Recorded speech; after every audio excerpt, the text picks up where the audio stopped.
Salut à tous. Ce film sera composé en plusieurs parties.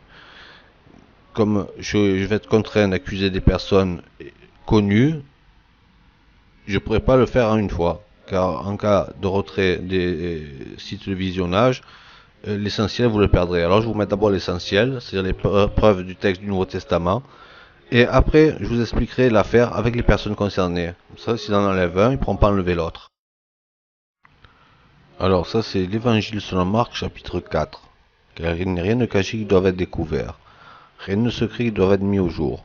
Si quelqu'un a des oreilles pour entendre, qu'il entende. Il leur dit encore, prenez garde à ce que vous entendez, on vous mesurera avec la mesure dont vous serez servi, et on y ajoutera pour vous. Si ce n'est pas une menace, ça y ressemble, fortement. Aussi, vous remarquerez que je vous mets pas juste le texte incriminé, je vous mets aussi un peu avant, pour pas qu'on ait l'impression que ce soit sorti de son contexte. Alors, Évangile selon Luc, chapitre 12. Sur ces entrefaites, les gens s'étaient rassemblés par milliers au point de se fouler les uns les autres. Jésus se mit à dire à ses disciples, avant tout gardez-vous du levain des pharisiens qui est l'hypocrisie. Il n'y a rien de caché qui doit être découvert, ni de secret qui doit être connu. C'est pourquoi tout ce que vous aurez dit dans les ténèbres sera entendu dans la lumière, et ce que vous aurez dit à l'oreille dans les chambres sera prêché sur les toits. Je vous le dis à vous qui êtes mes amis, ne craignez pas ceux qui tuent le corps et qui après cela ne peuvent rien faire de plus.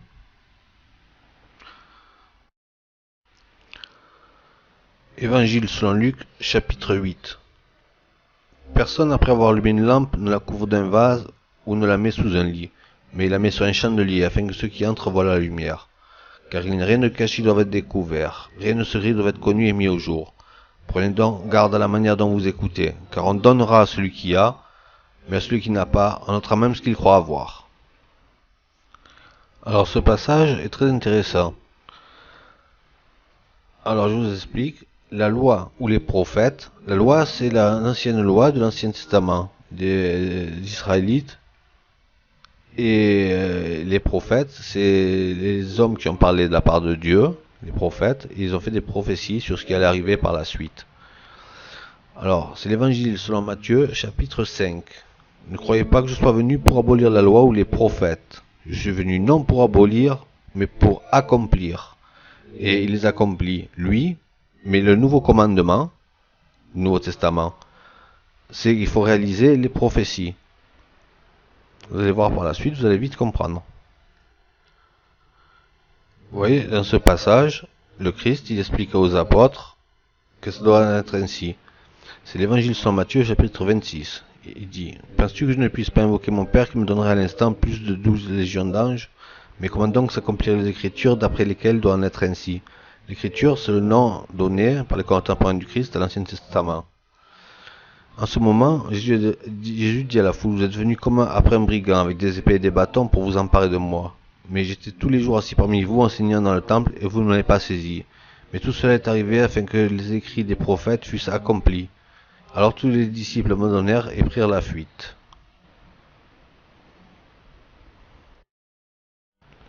Vous voyez que c'est un commandement nouveau, parce que même les apôtres, qui étaient déjà des juifs de naissance, qui étaient religieux, ils saisissaient pas ce qu'ils voulaient, le sens de ce qu'ils disaient.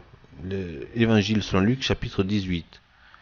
Jésus prit les 12 auprès de lui et leur dit, voici, nous montons à Jérusalem, et tout ce qui est écrit par les prophètes au sujet du Fils de l'homme s'accomplira. Car il sera livré aux païens, on se moquera de lui, on l'outragera, on crachera sur lui. Et après l'avoir battu de verge, on le fera mourir, et le troisième jour, il ressuscitera.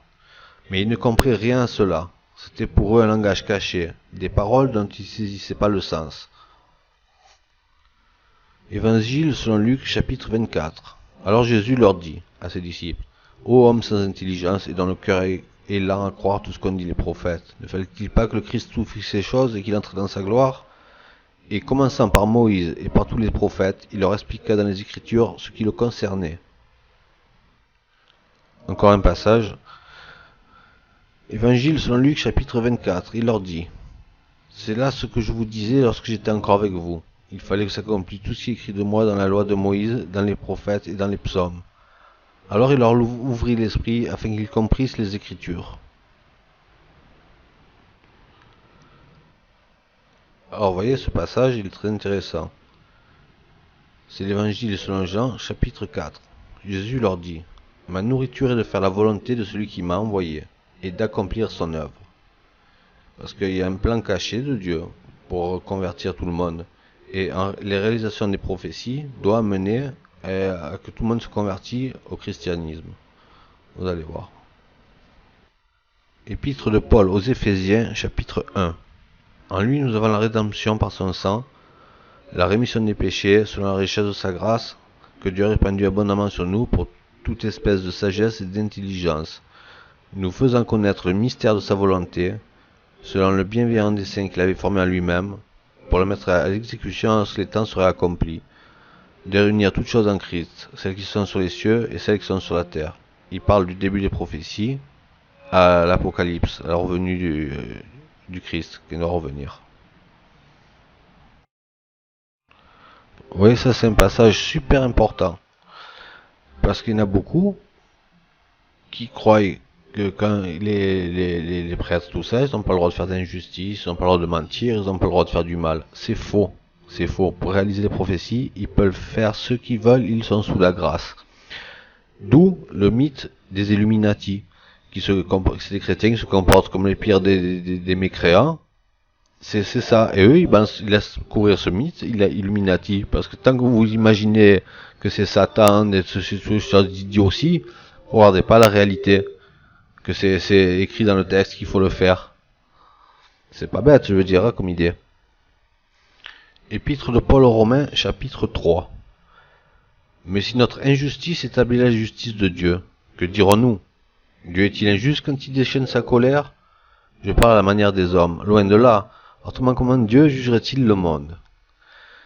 Et si par mon mensonge, la vérité de Dieu éclate davantage pour sa gloire, pourquoi suis-je moi-même encore jugé comme pécheur?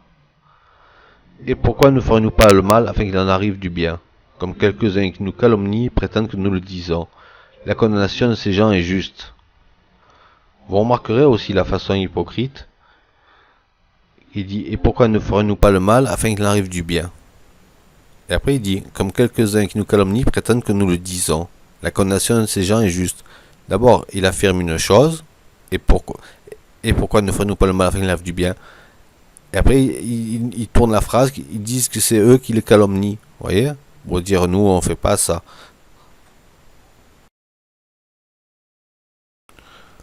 Voilà, là, il explique qu'est-ce que c'est les prophéties. Deuxième épître de Pierre, chapitre 1. Sachant tout d'abord vous-même qu'aucune prophétie de l'Écriture ne peut être un objet d'interprétation particulière, car ce n'est pas par une volonté d'homme qu'une prophétie a jamais été apportée, mais c'est poussé par le Saint-Esprit que des hommes ont parlé de la part de Dieu. Dans ce passage, quand il dit aucune prophétie de l'Écriture ne peut être un objet d'interprétation particulière, il veut dire que ce n'est pas une personne seule qui peut interpréter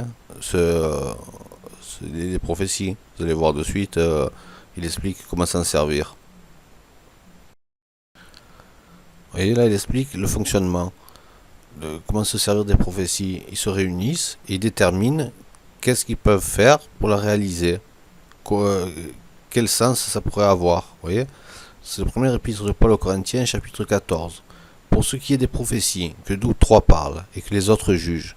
Et si un autre qui est assis à une révélation, que le premier se taise. Car vous pouvez tous prophétiser successivement, afin que tous soient instruits et que tous soient exhortés. Et ils se réunissent, ils font les assemblées et ils déterminent le sens et ils cherchent comment ça pourrait leur aider pour le plan caché de Dieu, de convertir tout le monde parce que le but c'est ça, de vous convertir, surtout de vous soumettre, de que vous soyez soumis à une autorité, et même les autorités, comme il est écrit, elles viennent de Dieu. Je vais vous le mettre de suite, vous allez voir. Le seul but c'est ça, que vous soyez obéissants. Épître de Paul aux Romains, chapitre 13. Que toute personne soit soumise aux autorités supérieures, car il n'y a pas une autorité qui vienne de Dieu, et les autorités qui existent ont été instituées de Dieu. C'est pourquoi celui qui s'oppose à l'autorité résiste à l'ordre que Dieu a établi, et ceux qui résistent attireront une condamnation sur eux-mêmes. Épître de Paul aux Romains, chapitre 15. J'ai donc sujet de me glorifier en Jésus-Christ, pour ce qui regarde les choses de Dieu, car je n'oserais mentionner aucune chose que Christ n'a fait par moi pour amener les païens à l'obéissance. par la parole et par les actes, par la puissance des miracles et des prodiges, par la puissance de l'Esprit de Dieu, en sorte que depuis Jérusalem et les pays voisins jusqu'en Illyrie, j'ai abondamment répandu l'évangile de Christ. Leur seul but, c'est que vous leur soyez soumis. Voilà, leur seul but. Et bien entendu, vous comprenez pourquoi. Soyez malins. Ce passage, c'est vraiment super important pour que bien vous compreniez comme c'est important de faire la volonté de Dieu, au point de traiter son propre disciple, Pierre, celui qui a fondé l'Église, de Satan. C'est l'Évangile selon Matthieu, chapitre 16. Dès lors, Jésus commença à faire connaître à ses disciples qu'il fallait qu'il allât à Jérusalem, qu'il souffrit beaucoup de la part des anciens, des principaux sacrificateurs et des scribes, qu'il fut mis à mort et qu'il ressuscita le troisième jour. Pierre, l'ayant pris à part, se mit à le reprendre et dit : À Dieu ne plaise, Seigneur, cela ne t'arrivera pas. Mais Jésus, se retournant, dit à Pierre : Arrière de moi, Satan, tu mets en scandale, car tes pensées ne sont pas des pensées de Dieu, mais celles des hommes. Vous voyez, son propre apôtre, il le traite de Satan quand on s'oppose à la volonté de Dieu. Alors imaginez pour le reste. Vous voyez, et pour réaliser les prophéties, bien entendu, ils ne peuvent pas se dire chrétiens, sinon au moindre chose, ils seront rattrapés. Ils se prétendent musulmans, ils se prétendent, ils font ceux qui sont contre Dieu, ils font beaucoup de sketchs, de chansons. Ils nous prennent pour des idiots, et je vous le démontrerai par A plus B. Vous allez voir, c'est flagrant, c'est hallucinant. Comme je vous l'ai dit, ce sera dans la partie 2. Alors, c'est l'épître de Paul aux Romains, chapitre 12. Ne vous conformez pas au siècle présent, mais soyez transformés par le renouvellement de l'intelligence, afin que vous discerniez quelle est la volonté de Dieu, ce qui est bon, agréable et parfait. Vous voyez, ils peuvent changer ce qu'ils veulent, en fait. Vous voyez encore un passage qui montre bien qu'il se passe des choses pas claires, qu'il y a des choses cachées. Évangile selon Luc, chapitre 12. Et vous, ne cherchez pas ce que vous mangerez et ce que vous boirez, ne soyez pas inquiets, car toutes ces choses, ce sont les païens du monde qui les recherchent. Votre Père sait que vous en avez besoin. Cherchez plutôt le royaume de Dieu, et toutes ces choses vous seront données par-dessus. Et encore, Évangile selon Luc, chapitre 17. Un jour, les pharisiens lui demandèrent quand arriverait le royaume de Dieu. Jésus leur répondit : Le royaume de Dieu ne viendra pas de façon visible. On ne dirait pas : Venez, il est ici, ou il est là. Car notez-le bien, le royaume de Dieu est parmi vous. Évangile selon Matthieu, chapitre 13. Le royaume des cieux est encore semblable à un trésor caché dans un champ. L'homme qui l'a trouvé le cache, et dans sa joie, il va vendre tout ce qu'il a, achète ce champ. Le royaume des cieux est encore semblable à un marchand qui cherche de belles perles. Il a trouvé une perle de grand prix, et il est allé vendre tout ce qu'il avait, et il l'a acheté. C'est encore une belle démonstration pour dire quelque chose de caché, vous voyez. Il le trouve et il le recache. Faut surtout rien dire, sinon après ça partage plus. Si tout le monde est converti et initié, vous comprendrez bien comment ils font après.